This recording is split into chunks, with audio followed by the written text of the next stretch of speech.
My first instrument was that I studied formally was piano. I started taking piano lessons when I was 6, and then kind of switched to saxophone when I was 9. And kind of that was the thing. My dad was a trumpet player, and so I kind of just, as a 9-year-old, kind of thought I want to do something like him, but not exactly the same thing. So saxophone's gold and shiny like a trumpet, but a little different. So kind of went with alto saxophone.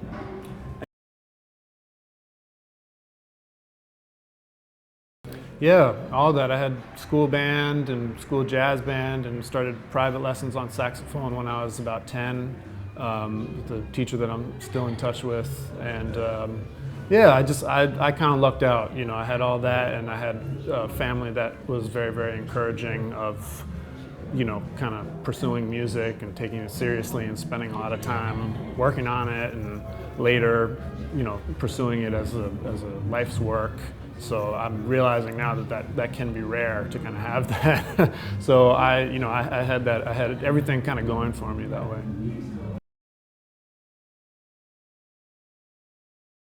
I didn't know. So I did my undergrad at Wesleyan University, which is kind of in the middle of Connecticut near Hartford, and was studying with all different people, Anthony Braxton, Jay Hogard, Ferran Akhlaf, and then simultaneously was studying with Jackie McLean at the Hart School of Music, at kind of same from around '96 to 2001, and I just kind of sidled my way in. Jimmy Green, another one of his students, sort of helped me, introduced me to him and made it so that I could come and study with JMac.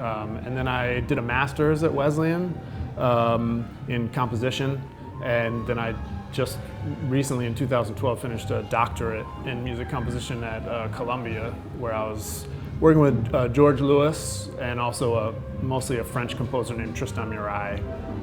So I just don't want to get a job.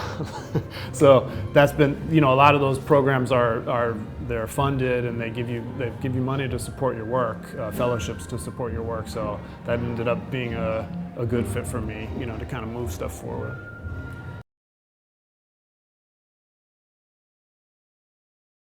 I wasn't that familiar with him. It was actually my mom who, I knew the name, but my mom said, he teaches at Wesleyan, and I started to check him out. And, I was really just a Jackie McLean fanatic, so it took some time for me to get used to Braxton's perspective on things. But really, both of those guys were kind of saying the same thing, which is just work really hard, study the music that you care about, learn, the kind of historical precedents for what you want to do, and then try to develop something personal. And then the way that they communicate that, the way that they sort of demonstrate it, it manifests in their work is different, partly because, they're different people, there's a generational divide there. But with Braxton, it was just, I suppose the main thing was just to really be honest with yourself about what it is that you're most excited about in music, and kind of separate that little by little from historical dogma or cultural sort of, I suppose, dogma, or the kind of weight of the kind of historical lineage, and just kind of, take a hard look at who you are and what you want to, and if it feels like you're really into polkas, but you think it's weird, you got to just go with it and do polkas, or, and then whatever it is, really hold yourself to a very high standard in terms of the amount of time you devote to it. So that's kind of been the main takeaway from Anthony, and that is, that sort of laid the groundwork for me to feel comfortable aligning myself with, my heroes from the jazz tradition, but also pursuing, contemporary chamber music or computer music, or, any number of things. I really felt like I was on solid footing. And more, when I look at the history of music, kind of saw from that perspective examples of people doing exactly that. And like people like Charlie Parker saying in interviews that he's planning to study with Varese and planning to move to Paris to study at the conservatory there for several years. So, it's been sort of an incremental sort of development, but I really owe him a lot, Anthony,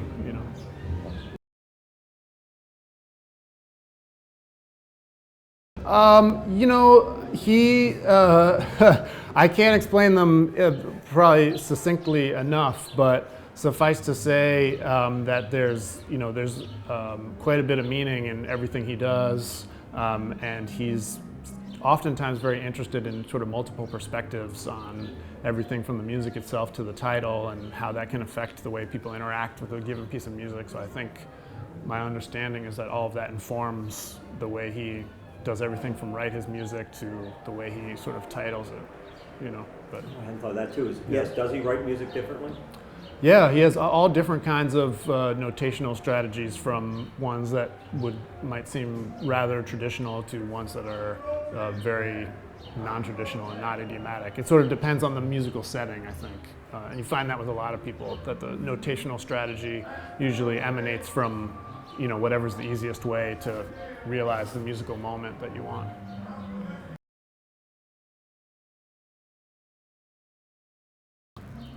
Well, you know, so I lived in Hartford when I was a kid, from about age 8 to 13 or something like that. And the fact that he was from Hartford, somebody like him of his stature, really blew me away. And as soon as I started listening to recordings of his, I first actually started checking out stuff he did with his son in the 80s, this album Dynasty and Rites of Passage. I just, you know, I felt a real connection to it, and he's an incredible person to sort of take you through the history of the music, because his career and his output overlaps with basically everybody, all of the seminal figures from, you know, 1940 to the present. You kind of get as part of his career trajectory, whether it be Bird or Monk, Bud Powell, Mingus, and Ornette Coleman, and Rashid Ali, and then up to the present day. You know, people like you know, Tony Williams, Eric McPherson. You know, it's just kind of endless. So I kind of was really fortunate, and then from him, you know, it's so many things. I mean, he's the kind of person, just being around him and spending time with him, you feel like you're absorbing so much, whether you're talking about a Bud Powell composition or the way that he, you know, thinks about one of his much more contemporary pieces, like some of the stuff he was writing in the 90s, and those records he did on Blue Note in the 90s, or the Blue Note affiliate. So, you know, it was just kind of, I think all his students, you're just trying to soak up everything he had to offer. But then, in terms of how it manifests in his music, I mean, he's really the epitome of having a distinctive voice and sound on your instrument. I can't think of a more distinctive voice on the alto saxophone. And he really prioritized, you know, a deep, incredibly deep-rooted rhythmic sense, both in his writing and his playing. And there's one, he mentioned this one time, and there's an interview too, where he mentions that were he to get around to writing a memoir or autobiography, he thought about calling it The Saxophone is a Drum, you know. And so that's, you know, that's something that ended up being kind of an important point of definition for me, that and also the distinctiveness of his sound, and just his whole career path, the way that he was able to integrate performance with education and social activism, and really make each sort of component of his professional practice kind of reinforce the other components and make everything better. So his work as an educator made him a better saxophonist, made him a better composer, kept him, you know, relevant and contemporary even when he was in his 60s, you know. That's my recollection, is that in the late 90s, you know, when we would go hear him everywhere, go hear him at the Vanguard every December with Cedar Walton's trio. I mean, that was kind of the state of the art of the alto saxophone, was Jackie and Kenny Garrett and maybe a couple other people. But that just, you know, that's really something to aspire to, I think, to kind of have that stature, you know, into your late 60s or beyond, you know. So yeah, you know, it's so much, it's hard to sum it up, but yeah, you take so much away from these guys.